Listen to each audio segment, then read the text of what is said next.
Hello, it's Maribel here, and today I'm going to be teaching you about coding with Chrome.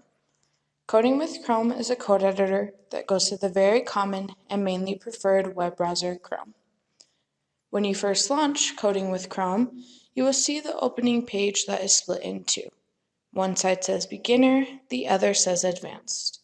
So if you are a beginner to coding, which I was not too long ago, you will choose Beginner. If you feel you are more advanced with coding, then you select Advanced.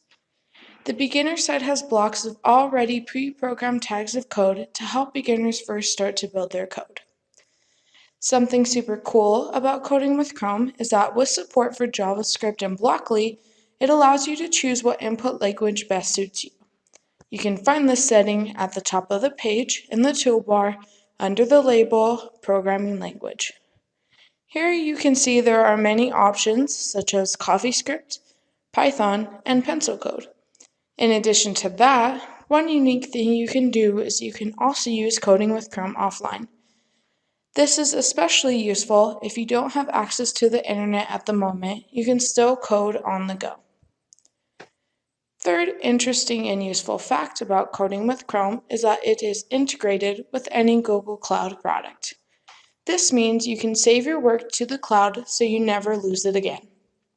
You do this by simply logging into your Google account here.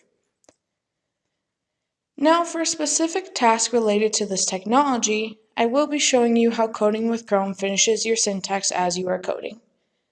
First, on the home page, you will go over to the box labeled Markup Language. This will reroute to another page indicating that we will be using HTML5 for this coding. Select HTML5.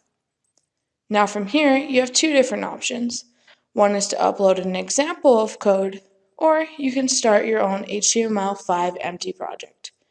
So we're just going to click on that. Thankfully, Coding with Chrome has already given us some useful tags to help us start our code. For the purpose of this demonstration, I'm going to delete a couple tags and show you how it will finish your syntax for you as you are coding. I'm just going to go ahead and delete this body tag. Now I'm rewriting the body tag, and as you can see, as I finished the body tag, Coding with Chrome finished the whole syntax for me by completing the closing tag. Here I will do it again. I am writing the paragraph tag, and again as I finish the tag, the code finishes the closing tag for me so that I can begin to write the rest of my code in between. Learning this is useful for us technical communication majors because in our future careers we will more than likely be asked to code at one point or another. Therefore, learning about this code editor now and all the interesting things that not only go into this code editor, but coding in general, is very beneficial for your future career aspects and ability to impress employers.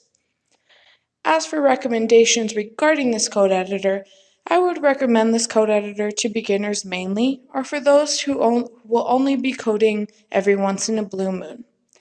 Not that I'm saying that this code editor is not beneficial to those people who are advanced in coding, but I feel like this is better for those who want to begin coding or learning about coding hands-on. In the advanced section of this code editor, it is more advanced, such as it doesn't give you the building blocks to build your code, but it is still very basic and easy to navigate. Well, that's everything I have to show you and tell you about Coding with Chrome today. Thank you so much for watching. Bye.